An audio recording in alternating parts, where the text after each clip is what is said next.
le Président, Excellences, Mesdames et Messieurs les chefs d'État et les chefs de gouvernement, Monsieur le Secrétaire général, Mesdames et Messieurs, Madagascar se sent honoré en ce moment où je prends la parole pour m'adresser à notre auguste Assemblée, au nom de Son Excellence, Monsieur André Rajoelina, Président de la République de Madagascar, au nom du peuple malagasy et en mon nom personnel. À l'occasion de cette 75e Assemblée générale de notre organisation, ONU, et au cours de laquelle nous célébrons également son jubilé du 75e anniversaire. Monsieur le Président, je voudrais vous exprimer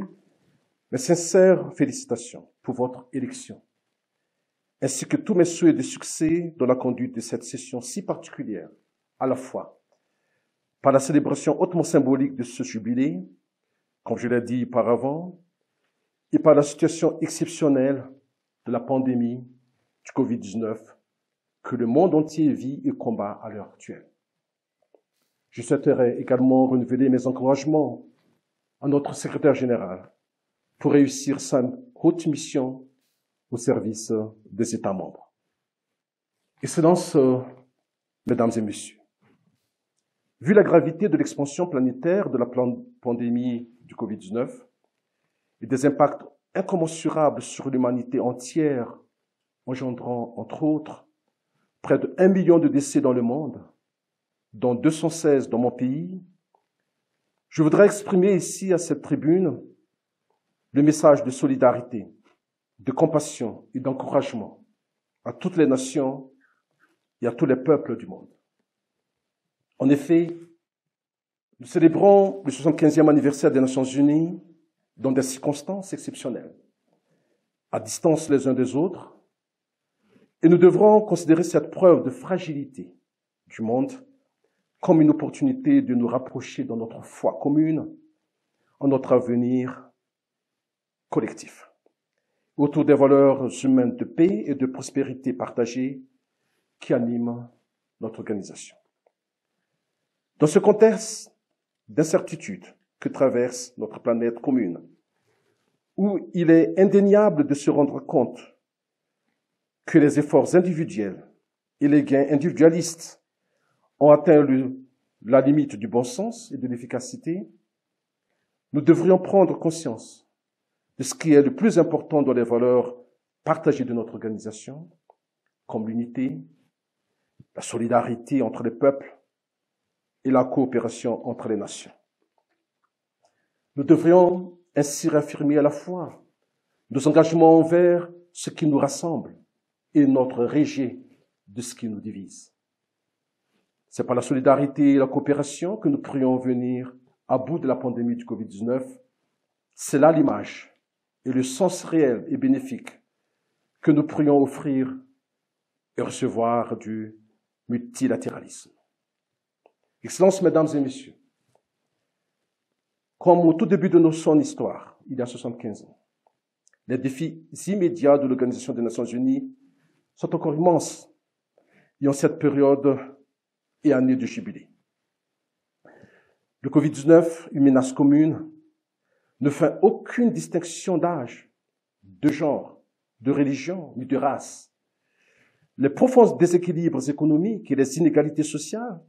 que nous avons pas cessé de combattre au sein de notre organisation ont été aggravés par la crise sanitaire. La situation en matière de paix, de sécurité internationale et de droits de l'homme s'est encore détériorée dans certaines parties du monde. Plusieurs échéances électorales nationales ont dû être reportées, la démocratie étant déstabilisée. La crise économique est généralisée et la fragilité sociale qui en résulte s'est profondément aggravée pour des millions de nos peuples. L'apparition inattendue et la virulence du Covid-19 ont mis au jour nos insuffisances collectives face à une menace commune. Ceci nous ramène à l'évidence de repenser le champ et la portée du multilatéralisme que nous promouvons pour que l'ensemble des pays du monde aient un véritable socle commun de résilience avec des instruments appropriés pour faire face aux chocs de nature multiple comme le Covid-19. Et ce, pour ne plus compromettre des décennies de travail collectif au sein de notre organisation comme au sein des différentes communautés régionales. Excellences, Mesdames et Messieurs, Madagascar a affronté la pandémie dans toute la mesure de ses moyens et de ses capacités de sensibilisation et de mobilisation, afin de protéger au mieux sa population et de renforcer la résilience nationale face au choc du Covid-19. Depuis l'annonce officielle de la pandémie du Covid-19 à Madagascar en mars 2020, notre pays a mis en œuvre très vite une stratégie de riposte multisectorielle pour mieux être à la hauteur des défis et de leurs impacts à la fois sociaux, économiques et environnementaux. La riposte nationale reposait sur 3 objectifs principaux comme suit: juguler la propagation du Covid-19 pour endiguer la pandémie, venir en aide aux populations vulnérables et répondre efficacement à ses besoins vitaux, protéger et stimuler l'économie, maintenir le capital humain et faciliter la relance. À cet égard, les axes d'effort s'articulaient autour de la mise en place et le renforcement de la gouvernance de la lutte contre la pandémie, le renforcement des mesures relatives à la protection sociale, le soutien à une résilience économique. La riposte s'est développée de façon rapide autour de plusieurs grandes actions, comme la mise en place du centre de commandement opérationnel au niveau national et au niveau des régions, le développement des aides sociales multiples pour soutenir les familles impactées par la crise sanitaire et les familles vulnérables. Par ailleurs, l'État a décidé d'aider le secteur privé à préserver l'emploi et les outils de production à travers des allègements fiscaux sans précédent, d'appuyer les différents secteurs impactés pour mieux faire face aux conséquences de la crise sanitaire, à travers des palettes d'aides comme la dotation de semences et intrants aux paysans, l'octroi de packs vivres à certains travailleurs impactés, la commande de plus de 5 millions de masques auprès des entreprises franches et des petites entreprises privées, le lancement d'un grand projet d'investissement public pour les infrastructures, l'appui à la recherche et à l'innovation pour la fabrication du Covid Organics ou CVO, comme remède traditionnel amélioré pour lutter efficacement contre le Covid-19. En effet, Madagascar s'est distingué avec le CVO, fruit d'importants travaux de recherche effectués par l'Institut Malagasy de recherche appliquée, IMRA, vu le statut reconnu de Madagascar comme sanctuaire de la biodiversité mondiale, avec une pharmacopée traditionnelle très variée et riche. Le CVO, aux vertus préventives et curatives,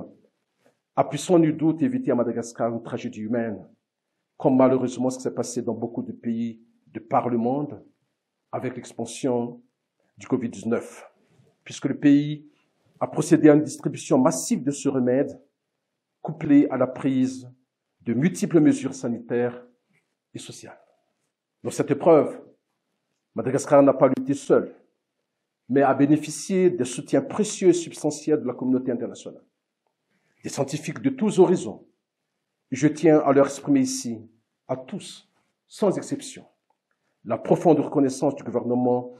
et du peuple malagasy. Enfin, au nom de son Excellence, M. André Rajoelina, président de la République, je souhaiterais rendre hommage en particulier à l'ensemble du corps médical à Madagascar, aux forces de défense et de sécurité, à tous les volontaires et bénévoles, à tous les acteurs des services essentiels publics et privés, pour le sacrifice et les services ardus qu'ils ont consentis dans la prise en charge et le traitement des malades, dans la protection de nos concitoyens et de leurs biens, parfois au péril de leur vie. Les résultats obtenus dénotent la maîtrise de l'expansion du Covid-19 à Madagascar, puisque le taux de guérison des cas confirmés est de 93%. Le nombre de létalité est de 1,2%. Que le peuple malagasy tout entier soit également et vivement remercié pour la prise de conscience et la paix démontrée tout au long de cette rude épreuve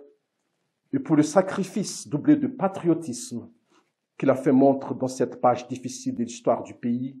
comme celle de toutes les autres nations du monde. Excellences, Mesdames et Messieurs, Madagascar considère qu'il est urgent de combler rapidement le retard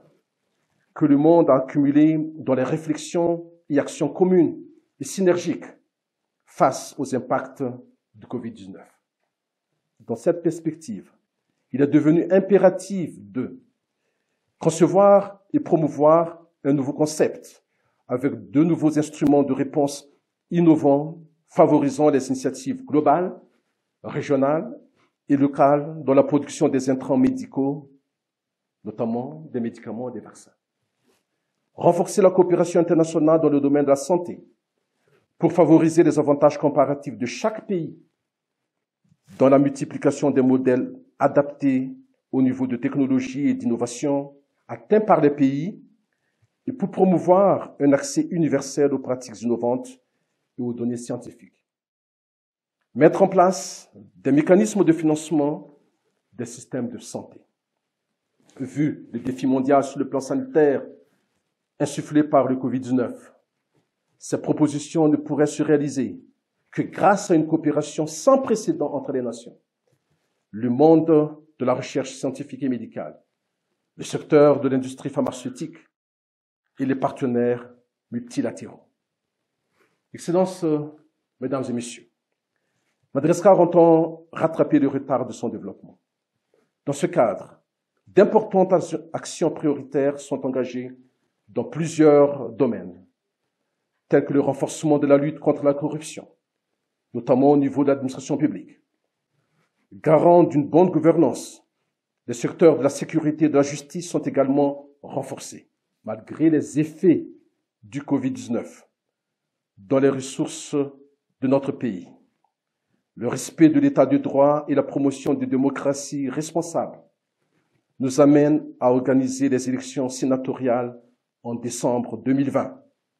vu l'expiration du mandat des sénateurs en janvier 2021.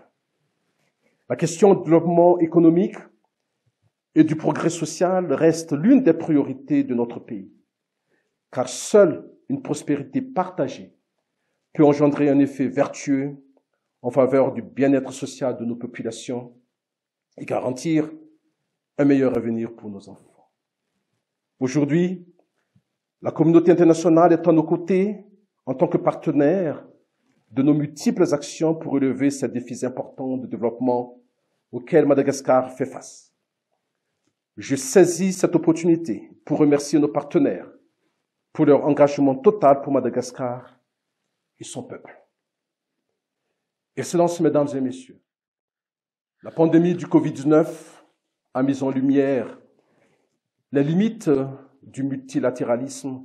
en termes de coopération dans le domaine de la santé et qu'il est fondamental de corriger sur un nombre de domaines variés et importants, comme je l'ai déjà mentionné auparavant, pour que l'atteinte des objectifs d'agenda 2030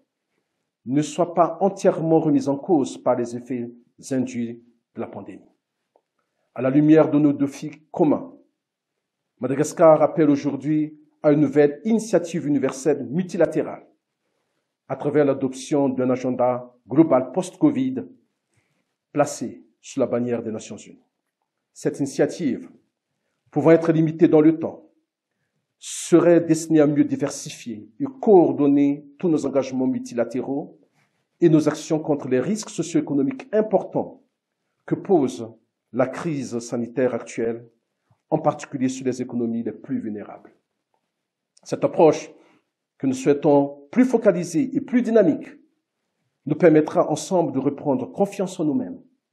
et donner un nouveau souffle aux idéaux de solidarité et du multilatéralisme qui nous rassemblent au sein de notre organisation. Aujourd'hui, plus que par le passé, il est de la responsabilité de chaque État membre de notre organisation d'adhérer aux idéaux de la charte sur lesquels l'ONU a été bâtie et de renforcer son statut de cadre idéal de coopération internationale pour résoudre les grands problèmes mondiaux comme le Covid-19. C'est une condition de base de la réussite d'une construction des Nations Unies dont nous avons besoin afin de réaliser l'avenir que nous voulons tous. Je souhaite plein succès aux travaux de cette 75e session et vous remercie de votre attention.